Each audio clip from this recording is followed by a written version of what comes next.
కీర్తన సంఖ్య 105 మొదటి భాగము. యెహోవాకు కృతజ్ఞతాస్తుతులు చెల్లించుడి, ఆయన నామమును ప్రకటన చేయుడి, జలములలో ఆయన కార్యములను తెలియజేయుడి. ఆయనను గూర్చి పాడుడి, ఆయనను కీర్తించుడి, ఆయన ఆశ్చర్య కార్యములన్నిటిని గూర్చి సంభాషణ చేయుడి. ఆయన పరిశుద్ధ నామమును బట్టి అతిశయించుడి. యెహోవాను వెదకువారు హృదయమందు సంతోషించుదురుగాక. యెహోవాను వెదకుడి, ఆయన బలమును వెదకుడి, ఆయన సన్నిధిని నిత్యము వెదకుడి. ఆయన దాసుడైన అబ్రాహాము వంశస్థులారా, ఆయన ఏర్పరచుకొనిన యాకోబు సంతతి వారలారా, ఆయన చేసిన ఆశ్చర్య కార్యములను జ్ఞాపకము చేసుకొనుడి. ఆయన చేసిన సూచక్రియలను, ఆయన నోటి తీర్పులను జ్ఞాపకము చేసుకొనుడి.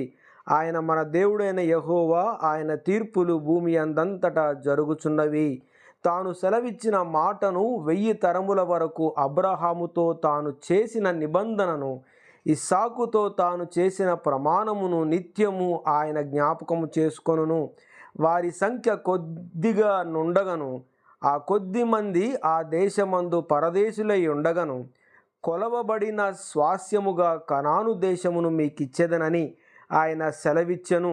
ఆ మాట యాకోబునకు కట్టడగాను, ఇశ్రాయేలునకు నిత్య నిబంధనగాను స్థిరపరచియున్నాడు.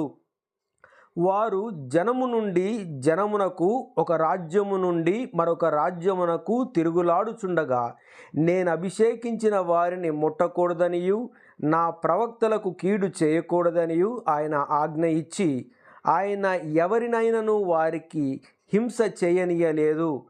ఆయన వారి కొరకు రాజులను గద్దించెను.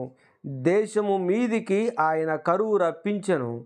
జీవనాధారమైన ధాన్యమంతయు కొట్టివేసెను. వారికంటే ముందుగా ఆయన ఒకరిని పంపెను. యోసేపు దాసుడుగా అమ్మబడెను. వారు సంకెళ్ళ చేత అతని కాళ్ళు నొప్పించిరి. ఇనుము అతని ప్రాణమును బాధించెను. అతడు చెప్పిన సంగతి నెరవేరు వరకు యెహోవా వాక్కు అతన్ని పరిశోధించుచుండెను. రాజు వర్తమానము పంపి అతన్ని విడిపించెను. ప్రజలనేలినవాడు అతన్ని విడుదల చేసెను. ఇష్ట ప్రకారము అతడు తన అధిపతులను నేలుటకును, తన పెద్దలకు బుద్ధి చెప్పుటకును, తన ఇంటికి యజమానునిగాను, తన యావదాస్తి మీద అధికారిగాను అతని నియమించెను. ఇశ్రాయేలు ఐగుప్తులోనికి వచ్చెను.